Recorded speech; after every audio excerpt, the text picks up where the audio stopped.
Good day, Ma'am Leyva. And ito po ang simulation po ng exam.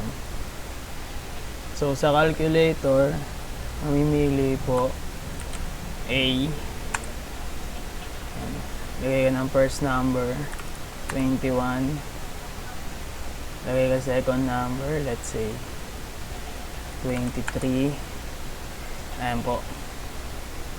Lalabas na po yung sagot sa sum. 21 plus 23 is 44.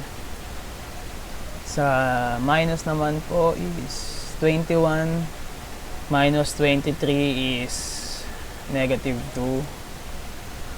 Sa multiplication naman po, 21 times 23 is 483 po.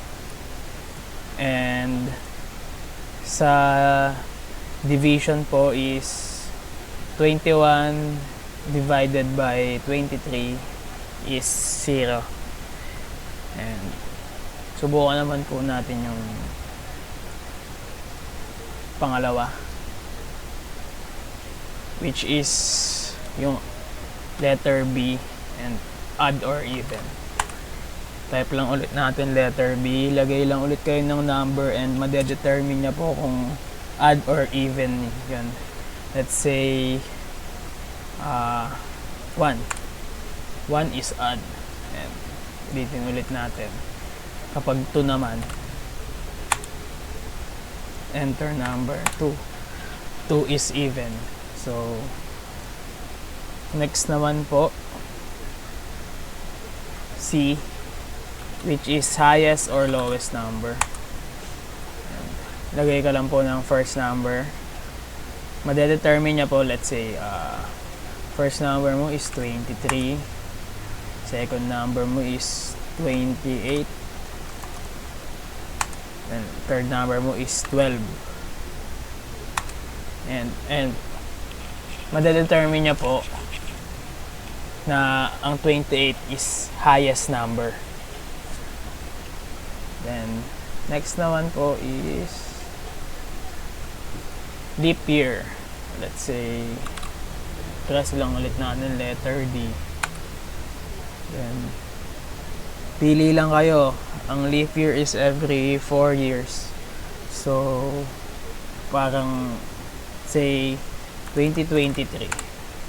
2023 is not a leap year. So every 4 years nga siya. Try ulit natin. D 2024. Yan. 2024 is a leap year. So yun po, yun yung kung paano siya gumagana. And dito po sa code mismo, so menu display and input, ito po yung dinidisplay po ng menu, itong C out, yung A, B, C, D. Yan. Tapos yung C in naman is yung para yung user makapag-enter kung anong choice.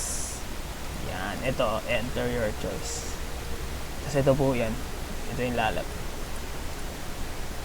Tapos dito sa if, sa mga condition, nested conditional statement. So for each choice there's an if statement checking the value of choice to determine which block of code to execute. So yun po yung nested conditional statement. And let's say dito sa calculator, nagpe-perform po siya ng addition. Yan yung niya, addition, subtraction, symbol, and ayan, multiplication, division. And there's a nested conditional statement to check if the number is 0 before performing division to avoid division by 0. Ito po yung statement na yun. Ayan. Ito po yun. na sinasabi na yan. Then sa susunod naman po is para sa tawag dito, add or even. So the program prompts the user for a number. So number yung itatype nyo po. Ayan, enter a number. Tapos it checks if the number is odd or even using the modulus operator, which is ito po yun, yung percentage sign. And for choice C, ito, yan, highest or lowest number.